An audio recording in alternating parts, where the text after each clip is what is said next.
And deep breath in. And out. Okay. Hi Lucy, how are Hello. you? I'm great, even better now that I've had my fresh manicure. Good. I'm obsessed. So we're here today with Lucy, Life by Lucy, and I've just painted her nails for her upcoming holiday, which as you can see are super, super bright. And I wanted to take the time to sit down with Lucy for the second instalment of Nail Natters with Metta. If you read the first instalment of Nail Natters with Metta, you would have seen that I interviewed Natalie from Natty Little Yogis, and we spoke about top tips for your mental health. And today I'm with Lucy, who has got so much experience and knowledge of nutrition, and we're going to talk a bit about nutrition for males and females and a few life hacks around food. Absolutely, exactly. So Lucy, tell me a bit about what it is that you actually do. Okay, well, just admiring my nails a little bit more. So yeah, nutrition, as you said, now it's my business. Now I help all sorts of clients, but mainly women, to be able to just like actually be in control of how they feel, of their health, of their body confidence, all of those kinds of things. So I think it all stemmed from a few years ago when I used to really struggle with that. I think it's quite common within women, within diet culture, within all the stuff that we kind of get exposed to through social media, that I was in a position where I felt very unconfident in how I looked. I always felt very unfeminine, and I felt like if I had rock hard abs and like the perfect Instagram body, that would make me feel better about myself.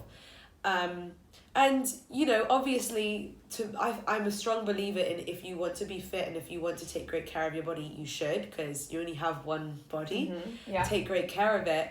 But I didn't know, this was where the problem was, what I didn't know was how to take care of my body. Sure. And so I was doing extreme things. I was going hours and hours without eating. I was obsessively checking for calories and fat content and label reading, and I know I'm not the only woman out there who struggled with that, and I know how exhausting it can be, and also I wasn't getting the health results that I wanted to get from it either. So yeah, through the last few years, I've learned so much about nutrition.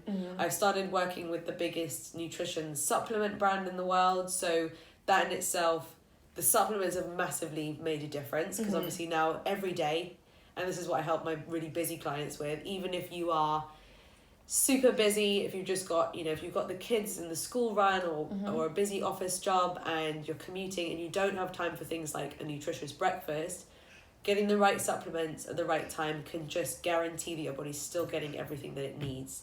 So that really helped. But I think also working with that brand, I've learned a lot about, all the different, the right ways to eat, the things to avoid. So really it's all about, I think that if I can help people to stop dieting and stop focusing on like a quick fix and maybe be able to just make some small adjustments, then you can carry on living your life, which means if there's a party coming up, you can go. If there's a romantic meal at a restaurant, you can eat whatever you want. And I think it's really important to be able to have a routine, a lifestyle, a nutrition program that incorporates actually living life and enjoying yourself. So it's not about depriving yourself, it's about having a balance. It's about being able to enjoy the things that you like, but in small increments. In moderation. Exactly. Exactly right. Yeah. So, and I think something like, I was on the phone to a client yesterday and she was so great. She just shared with me quite openly and honestly, and I thought, wow, this is probably something that most women struggle with. The idea of, she knew that it was important for her to have healthy snacks. She knew that going hours without eating wasn't doing her body any favours. If anything, it makes you hold on to more fat. So she knew the importance of healthy snacking, but she was scared. She didn't trust her willpower. And she said to me she was scared that if she went for a snack, that she wouldn't know when to stop and a binge fest would happen. And so she was actually so scared of that happening that she was avoiding eating. And so people have this fear of food sometimes. So what that comes down to, this changed the game for me. Binge eating, having uncontrollable cravings, and not being able to fight against willpower, that's actually connected to the body missing certain nutrients. Right. So let's say if our body hasn't received some magnesium today and also didn't really get much yesterday or the day before, there's a bit of a lack of magnesium as an example. Yeah.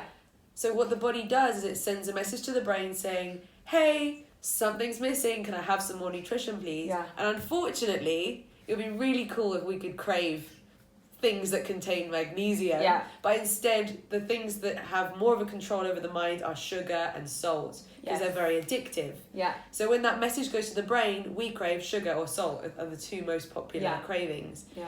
And that temporarily satisfies the craving, but obviously hasn't fixed the problem. Yeah, so then the cravings come back again. So the point is, if you can make sure that your body is getting enough of all of the essentials, all of the micronutrients, so the magnesium, the zinc, the vitamins, and all of that stuff, then your body is satisfied. Then you don't have such uncontrollable cravings, and then you are in control rather than your uncontrollable cravings being in control of you. So that's the game changer for a lot of women, is that if you can nourish the body, you feel in control, and binge eating doesn't happen. So can I ask you then, because personally I find that a lot of people know this already, but they just don't know how to necessarily manage it. So for me, for example, I'm on the road pretty much all day every day, from morning through to midnight. You know, I can be constantly on the go. I may not necessarily be able to stop to have a proper lunch, so I'll try to take things with me, but sometimes that doesn't work. So, you know, I might stop somewhere and pick up, you know, a vegan mac and cheese, or, you know, something like that, which it tastes great, but I know that really it's not the healthiest type of food. So for somebody like me who's maybe strapped for time or constantly on the go, you know, doesn't have the time to meal prep, because let's be real, people say spend half of your Sunday prepping for the week, but in the real life, I find that a lot of people can't do that. They don't have the time to do that, or they don't want to. Often a weekend is a precious time to enjoy. For me, it's like family time, and you know, I'm prepping for the week ahead. I don't want to be stuck in the kitchen for like 5 hours prepping. I love to eat, but I don't love to cook. So what? True. Do you have any life hacks or anything that you can share for people like me? Totally. So for me, there's two very simple ways to be in control of that. So obviously it's really great that you're already making you know, healthy choices and trying wherever you can to maybe pack a lunch with you or that kind of stuff. But I don't always do that, so I understand. What I would say is, if you're on the go, what to look for when you're grabbing something, the ideal situation that I look for is, my first focus is, where's the protein? Right. I lead with protein. Because if you can find something that gives your body protein, then it keeps you fuller for longer. It's feeding your muscles rather than feeding your fat. So if you are exercising, it's only going to help you get more toned rather than building up your fat stores and that kind of thing. So sources of protein, obviously, if you eat meat or fish, all meat, all fish. But also things like eggs are a great source of protein, beans, lentils, nuts, all of that kind of stuff. Chickpeas, really great source. Obviously, with a quick Google, you can find a list of everything that contains protein. And if you can keep that in the front of your mind, when I'm looking for choices, like even if I'm, say, at Pret-a-Manger or something, there might be some things that look really colourful and healthy, but I'm like, there's no protein in that. In half an hour, I'm going to be hungry again. And I have experienced that, because sometimes when I'm on the go, I'm like, I need to be healthy, let me grab a salad. And 10 minutes later, I'm like going back for more, because I'm like, that did not satisfy me. Exactly. And that's again where the cravings can lead to us binging on all sorts of rubbish. So that whenever I'm eating, whenever I'm cooking at home, packing a lunch, or shopping for something out like ready-made, I'm always focusing on what's the protein in this. And every time I eat, I focus on eating protein. But then the other side of what I do, obviously, and I recommend for all of my clients, is get yourself using some supplements that can make your life easier even more. Right, So like yeah. every morning, you experienced it, you're Yes. having it right now. This yummy smoothie. I whack together a smoothie. So it can be quite fancy. You can whack spinach in there and fruit and da-da-da. But I actually often keep them really simple. Yeah. So I use a formula. It's a Herbalife nutrition formula. Couple of scoops of that. And it's actually designed to have the balance that your body needs. What do you mix? Do you mix it with water? Do you mix it with milk? Yeah, I mix it with water and a protein booster. Okay. So there's vegan, it could be vegan. Yeah. For a lot of people want to be vegan, which is great. So that, I love it because it takes about 30 seconds, 60 seconds to prepare. Yeah. But I'm getting the equivalent of maybe if I ate salmon, avocado, poached eggs, rye bread, which might be great when you got time on a Sunday. Yeah. But Monday morning, when you got to go to work or get the kids out of the house, maybe preparing a perfectly balanced breakfast isn't the priority. Yeah. So for me, I don't really have time to make breakfast. So I have got a NutriBullet and I do just grab things, throw it in. I usually have some sort of frozen fruit. Great. Or even frozen spinach. Throw that in, maybe with coconut water, or sometimes like almond milk, something like that. Throw it all in. But you're saying also it would it would make sense to put like a protein supplement. That's the only thing that's really missing. Yeah. The protein is probably the biggest thing that might be missing, but also there's the additional thing, and I don't want it to sound too scary, but we live in an era where the fruits and vegetables that we buy from the supermarket, even if they have an organic label on them, contain much fewer nutrients than fruit and veg did 30 years ago. Yeah. I mean, to be able to walk into a supermarket in the middle of December and get a punnet of blueberries. Yes. Like, it's seasonal. There's usually, like, typically 1 week of the year where blueberries are meant to be harvested. Yeah. And yet, we're constantly churning it out. So the way that all of this fruit and veg is being grown is under very artificial circumstances with all sorts of chemicals helping it along. Yeah. The soil doesn't necessarily contain much nutrition, and if the soil doesn't, then the plant doesn't, and then the fruit doesn't, or the vegetable doesn't. Yeah. So again, it's I'm not saying don't bother with fruit and vegetables, but you can't necessarily guarantee that your body's getting everything that it needs from them anymore. And of course, you know, if you like maybe like 3 or 4 types of fruit and veg, they might contain 3 or 4 types of nutrients, but not the whole package. Yeah. So that's, for me, another reason why I know some people think and some people believe that, you know, they don't need supplements, and that's okay. But I would say if you're feeling like you're struggling with energy or struggling with cravings, that might be an indication that something's missing. If you feel like somewhere in your life, you feel like you said you lack energy, or your body doesn't feel quite right, something may be missing that the supplements can fulfill. It just fills in the gaps that might be missing. That's how I see it. And what would you say were your top 3 quick and easy meals that anybody can make that just sort of tick all the boxes? Nice, good question. Okay, my favourite really easy meal that actually works for the whole family is, and this is for the meat eaters out there, is a roast in a bag chicken. Okay. Like one of those where you buy the whole chicken, it's already in a bag, maybe it's been seasoned with some herbs already. All you have to do is pierce a hole in the bag and whack it in the oven for an hour and a half. Okay. So on the days when I really don't have time to cook, I can put that and carry on with my work or do whatever I'm doing. And then vegetables wise, broccoli takes like 5 minutes to steam. I have a very special recipe for sweet potato fries. So again, sweet potatoes are a healthier, more nutritious equivalent to white potatoes. And in my opinion, they taste better. Yeah, I agree. I love this. Okay. So if you kind of have that craving where you just want some fries, like go for sweet potato fries. So I chop them up into, you know, fry shape. Whack a bit of olive oil, a little bit of rock salt, a little bit of thyme. Whack them in the oven for about 40 minutes, and they just go with everything. They might go with a steak, they might go with chicken, but also if people are vegetarian, quinoa is a great thing that can fill your tummy up. It feels like you're eating rice or couscous, but The difference between quinoa and the other grains is it's actually a seed, so it contains protein. Perfect. Yeah. So that's a really easy thing to just boil and go. Well, you say that, but I've got about 3 packs that I have not cooked. So maybe this is the kick to say... This is the nudge. Yeah, this is... Use it. Cook it. You know, even like with things like if you're making a fresh curry. Yeah. Or... what else? Even like, any kind of Asian dishes that would normally want rice. It's a bit of a twist on the recipe, but try it with quinoa. Yeah. It can be that grain. Yeah. Even like things like I've had meatballs with a tomatoey sauce and I've put that on a bed of quinoa. It's just like a nice way to choose healthy adjustments that are really easy. And it's quicker to cook than a lot of rice. That's good. Although I have a rice cooker, can I put them in there? Oh, I don't know.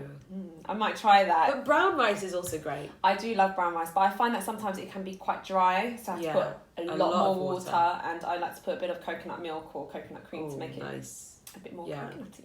Yeah, nice. So, are there any rules around what times you should and shouldn't eat? Because I am quite bad at that sometimes. When I come home after a late night client, I might get in, say, after 10 o'clock at night. Yeah. And I'm eating dinner, and I like my food, so like I'm eating a full-on dinner. And sometimes I'm like, I already know this is not good for me, but I need to eat because if not, I'm going to go to sleep. Sure. And my husband does that sometimes. He maybe just won't eat, but I can't do that. I know. I need a full tummy when I go to bed. Firstly, I would say there's not one size that fits all. Like, everyone's body is different. So, for example, for some people, intermittent fasting works really well. Yes. For me personally, I need my fuel to start my day. So, I think for the majority of people, especially if you've got a busy, typical routine, making the time to have breakfast. As I said, even if it could be as quick as a smoothie with supplements in it. Prioritizing that will have a positive impact on your eating patterns and your body's blood sugar levels for the rest of the day. Yeah. So that's really, really key.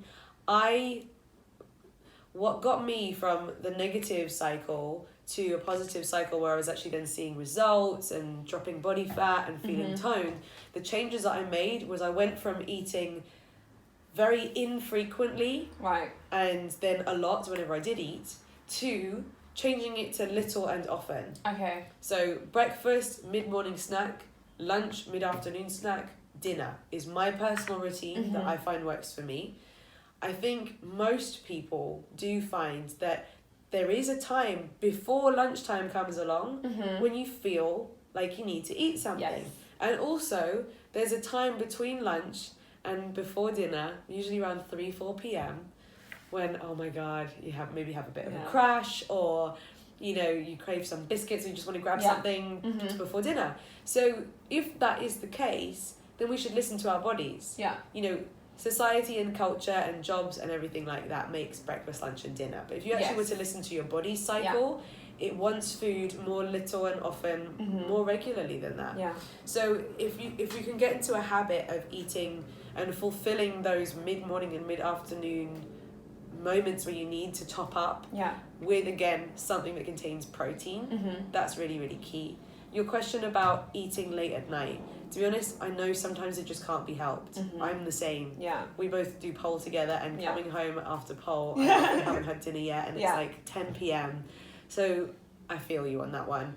I would say I do eat late quite often, and it hasn't necessarily prevented me from getting the results that I wanted. I'm not saying that that's the same for everyone, but I think that some people say, oh no, I know it's bad to eat late. There are worse things. There are worse things than eating late. Yeah. If you're nourishing your body all day long, if you're making healthy choices and you're going for a healthy meal late at night, it's not necessarily going to cause that much damage.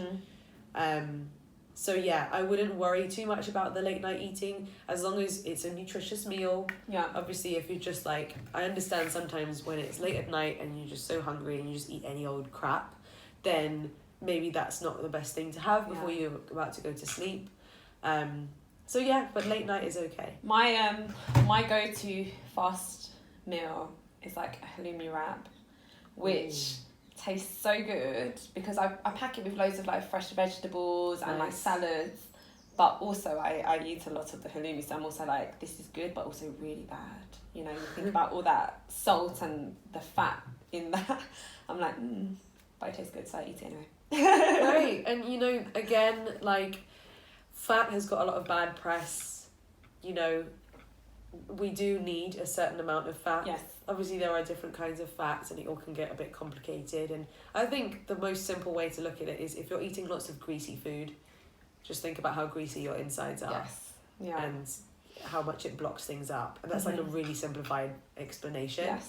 But if you're eating a variety of fresh, colourful, nutritious stuff, and something flavoursome and a bit salty and a bit cheesy is involved, I don't, again, like, we could be strict, we could say avoid, cut out, and some people have those schools of thought where it's like, oh, all dairy is bad. Yeah, it's not the best thing. Yeah. But considering I'm trying to help the majority of people, to tell them cut dairy out of your routine, I think it's a niche thing to do. Maybe it's becoming more popular, but if there's a way, and I always like to emphasize this, is if there's a way that you can still enjoy everything, but actually be in control of your health.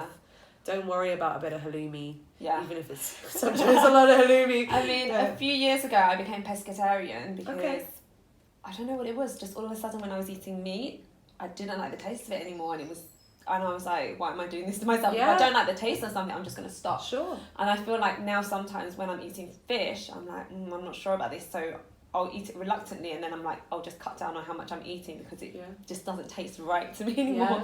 And I don't know if that's like a mental thing, but I'm just like, it just doesn't taste as nice to me, so I'm like, I'm not gonna put myself through that. But you're right, everybody's body is different. Somebody who has a vegan lifestyle, they might be absolutely fine, whereas somebody else who maybe tries to have a vegan lifestyle maybe cannot, because for whatever reason their particular body needs something else outside of the vegan diet or the plant-based diet. I think that's a really good point, and what you said about you've responded to how your body feels, and it can often take, a lot of people are completely out of tune with listening to their body, and it's more just like listening to the emotional reasons why we often eat for it's interesting that to eat, the primary function of to eat is to fuel your body, but very often it's very rare, and people are often focused on eating for emotional comfort or enjoyment, which is nothing wrong with enjoying food, but you know, it's like, if you can get down to basics of, right, what does my body need, what does my body feel is good, what does my body not feel is so good to eat, and often people consistently eat something, feel awful afterwards, eat something, feel awful afterwards, and it's like, hello, these are big signs from your body saying, less of this please, we're not getting on with this, we're struggling to digest this, we don't need all of this excess. So if you are in a position where you're responding to how your body is feeling, that's really, really good. And if we can all practice that a bit more, and you're right, it could be for so many reasons. It could just be due to like your hormonal situation, the age that you're at, like it, you know, or maybe the quality of the meat and the fish, you're sensitive to where that's headed. Definitely. So the key takeaway from this is all about listening to your body. If your body is feeling tired, or you know, you just don't feel right, there's something that's deficient. Exactly. And most of the times that can be fulfilled with nutrition. Exactly. That's the key. It's, as you're saying, those signals, the feelings that your body is giving you. If you're now in a situation, I know I've had some clients where they're just like, oh, I just constantly have a headache. Yes. So I take a painkiller. And cover the pain. But that you're only having that headache because your body doesn't have a voice, and it's trying to show you that something is up, that something is out of balance. And if we ignore these signs that something's out of balance, disease is a result of imbalance, long-term imbalance or serious imbalance. So instead of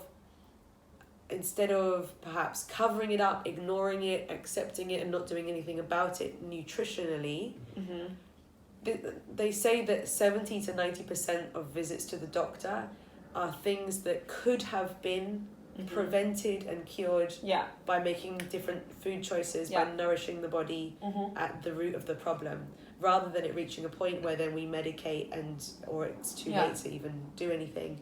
So that's why it's so important, not just on the day-to-day, not just the looking bikini body ready, but like the longevity and the long-term health of our bodies. Hopefully, if just from having this conversation, hopefully it's kind of shone a light more on what eating is actually all about, how, why our body responds the ways that it does, and how we should be paying attention. Because often it can just go unnoticed for years. So. Yeah.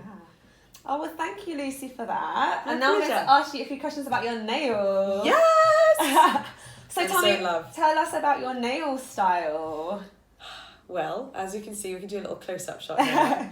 Okay, so the reason why I got this manicure in the first place was to celebrate my brand new addition to the finger family, my new engagement ring. So Metta very kindly suggested to celebrate with a nice new set of nails. So I wanted something that was sophisticated, but also kind of wacky and loud, because that's me. Yes. So I think we kind of found the hybrid of wacky and loud, but also sophisticated. Yeah. At least I like them. Maybe they're not everyone's taste, but I love them. I love bright colours. I know that you're a very bold, bright person anyway, so I knew you were going to go for something very bright and very fun. Yeah. And obviously this colour is just like, ooh, sunshine. Exactly. And we've obviously added the glitter. Yes, on the we've feature added a bit nails. of a glitter ombre, gold glitter ombre on the ring fingers, obviously to accentuate the rock, the wonderful, wonderful ring. And what sort of nail shape do you tend to go for? So, I find what I like and what suits my nails is quite long and pointy. I do have quite long nail beds. Yes, you do. And quite narrow cuticles, if that's the right word. So I kind of like it to be symmetrical and for the top to match the bottom. It just makes me feel quite feminine. Yeah. We were going to go for this glitter ombre look on all of the nails, and I was very tempted, wasn't I? Yeah. But when I saw how great these bold yellow nails looked, I thought, I don't want to lose that. I want both. So if you want both, you can have both, right? Amazing. And how does it make you feel whenever you get your nails done? Like, it's not just, oh, this looks really cute. Like, tell me. Yeah, we were talking about this earlier, weren't we? It's so... Getting your nails done is more than just having something painted on your nails. It's the whole experience. It's the taking some time and prioritizing some me time, some self-care, more than any of the other to-do lists, because the to-do list will always be longer than our life. Yeah. We will die and there will be a to-do list that's still incomplete, right? So to take a pause from all of that, it's almost like, even in the same way as like when you go to the gym or you meditate or you do yoga, it's like it helps you to switch off and focus on you and the present moment rather than being stuck in your head. So I haven't thought about any of the rest of anything while we've been here. I've been quite impressed because actually, obviously you're a businesswoman, constantly busy, but you haven't checked your phone once whilst I've done my nails, and which I've is loved great. That. You've completely blocked off everything just to enjoy this experience, which it's so important. Right. I've learned it's important to do that for yourself. And, to now be able to... I'm going on holiday in a couple of days, going to a wedding. Yes. And I am the kind of person where if I don't get my nails done, they might just be in a bit of a state. And I might think, oh, I have time to make my hair look good, makeup look good, but maybe don't look at my nails. Right. So to feel totally proud that my nails are immaculate is going to just give me even more confidence and make me feel even more fab. Yeah, and get those Instagram shots of the ring. Oh, yeah. Exactly. The ring's going to be in a few more shots than normal, so... Yay. Yeah. And what do you feel about having a mobile nail service come to you? Is this the first time that you've had a mobile manicure? I had it once before at a friend's house, but I've never actually had it at my own home, and I think that really is special. This does feel... I mean, I'm still in my dressing gown, so it's nice to just really be cozy and at home. Yeah.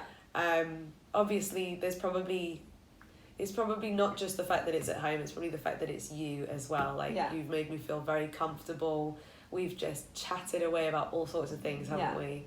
And that is, it all adds to the experience of getting your nails done. And I think, not to take anything away from going to a salon or whatever, but it is that extra bit special when you can get it done in the comfort of your own home. I didn't even have to trek anywhere, and I don't have to trek anywhere afterwards, so it's really extra special. And I guess the great thing is, when we were partway through, you realised you hadn't had your breakfast smoothie, so you were like, oh, let me go and make that. Just wipe them away. Everything is here. This is like your home, this is like your office. So as soon as I walk out the door, you can just get right back to what you have planned for the day. Exactly. It's so nice. Thank you for coming over and doing my nails. So good. So happy. Thank you, Lucy. Thanks, Metta. See you tomorrow, Paul. See you, Paul.